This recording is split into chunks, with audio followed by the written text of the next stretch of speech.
আজকের যে রান্নাটা খুবই সাধারণ, ছোট মাছের বাটি চচ্চড়ি।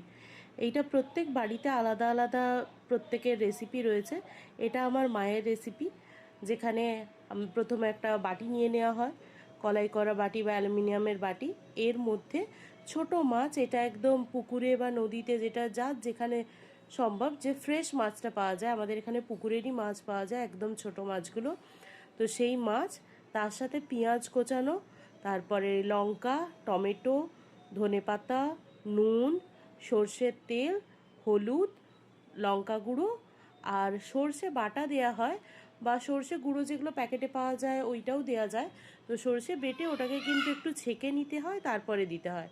দিয়ে জিনিসটাকে পুরোপুরি হাতে মেখে এটাকে হালকা নিভু নিভু আঁচের মধ্যে বসিয়ে রেখে দিতে হয়। এটা আস্তে আস্তে জোরে গিয়ে একদম মাখো মাখো হয়ে যায়।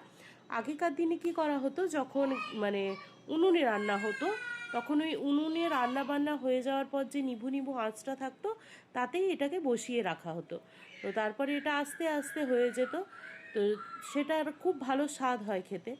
এর মধ্যে মা একটু লঙ্কা আর কি চটকেও দিয়ে দিল, খুব ভালো লাগে খেতে। এই গ্যাস যেহেতু এখন আমাদের কাছে উনুন নেই, তাই আমরা গ্যাসেই এখানে রান্নাটা করে নিচ্ছি।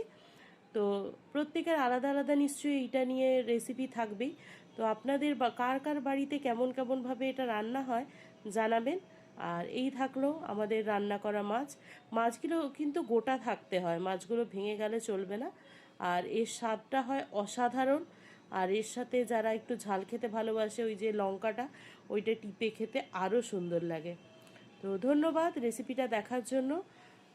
টাটা।